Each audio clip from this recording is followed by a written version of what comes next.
Napapansin niyo ba na parang dumudugyot ulit ang Maynila ngayon? Tama ka! Pero binayaran ng basura. Basura, 500 million! Yeah. See? So pare-pareho tayo napapansin.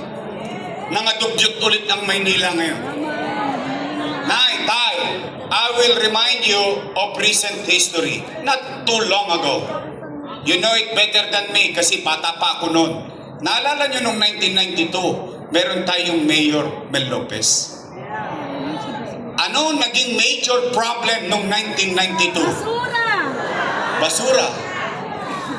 Tumakbo si Mayor Lim. Sa galit natin sa basura, binoto natin si Mayor Lim noong 1992. Tama mali? Anong ginawa ni Mayor Lim? Kinumpronta kagad ang basura. Naitatag ang Lionel. Naalala nyo? Kasi bata pa ako nito eh. High school pa ako nito eh. Kayo'y nasa hustong gulang ng mga panahon na yun. Ano nangyari?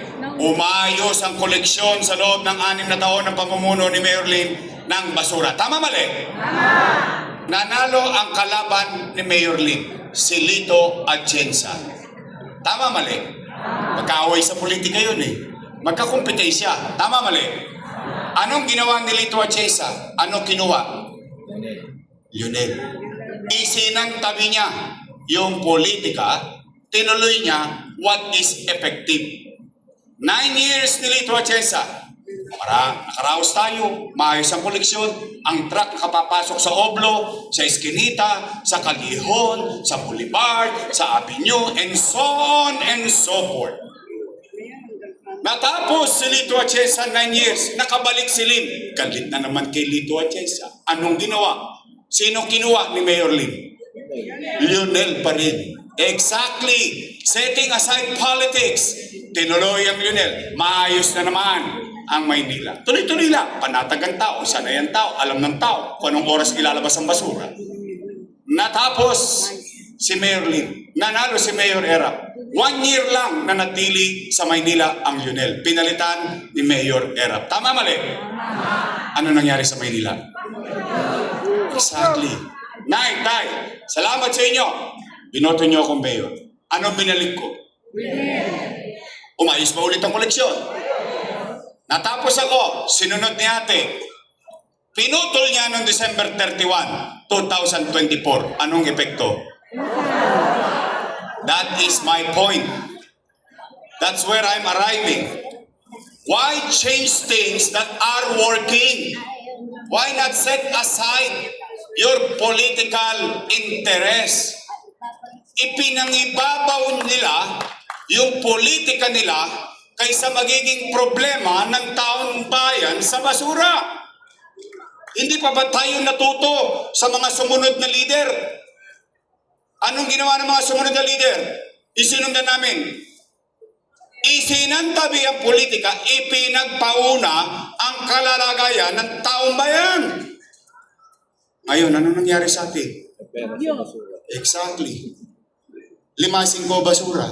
Hindi mo pa mahulaan kung anong oras darating. Dalan nila ng truck sa atin, panghakot ng buhangin.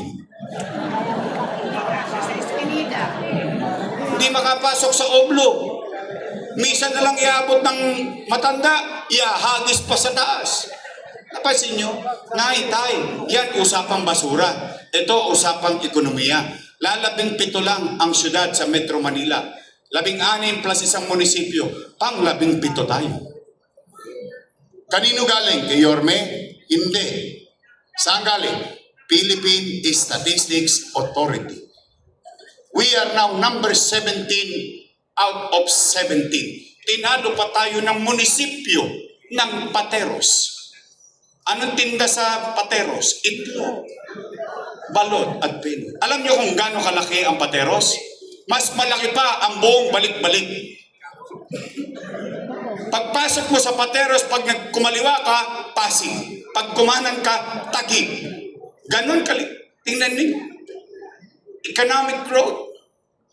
Nay, Tay, nung binoto ninyo akong mayor, we are number 16. Matapos ako mayor, we became number 3. In just 2 years, pandemic pa. Bakit tayo hindi maging number 1? Ay, mahihirapan na tayo maging number 1. Bakit? Ang laki ng geography ng Quezon City. Marami silang source. Hindi natin tatalunin ng Makati. Bakit? Business hub of the country. But we became number 3. Now we are number 17. Nasa pundilyo na naman tayo. Nay, tay, kung dito tayo kulelat, dito naman sumunod, tayo number 1. Sa krimen.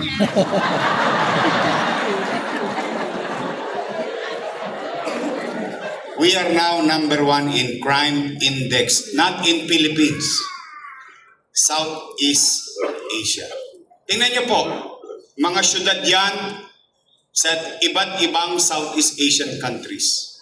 Tanong, Yorme, numero lang yan. Hindi yan totoo. E di tanungin ko, taong bayan, nagbalikan ba mga tulongge sa Maynila? Nagbalikan ba holdapan? Bago ko makit sa entablado ito, may no-hold up kanina. Nasa Facebook na naman, ini-snatch. Nagpatayan na naman ba mga kababayan natin? Ang mga kriminal ang dinila naman ba sa Maynila? Nangadugyot na naman ba tayo? Naalala niyo tayo?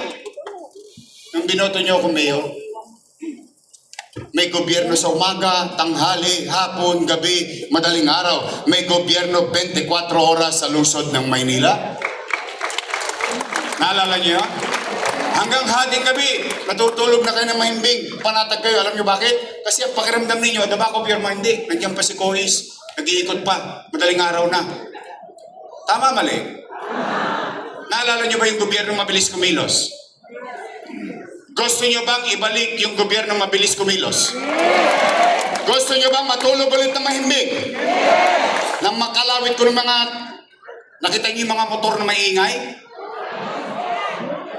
Susubo ko bibig nila doon. Lunokay nila lahat ang usok nun. Madaling araw pa titirahin, natutulog ka na.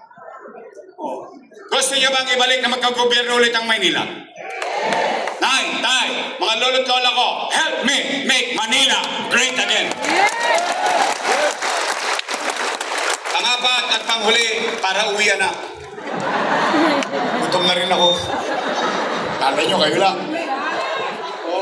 Uy, JTV ayaw pa magparamdam eh. JTV, gutom na kami. Ako, nawala. Naistalan tayo ni JTV ah. Ito yung pinakamahalaga sa lahat. Abay, bakit? Usapin ng pera ng taong bayan.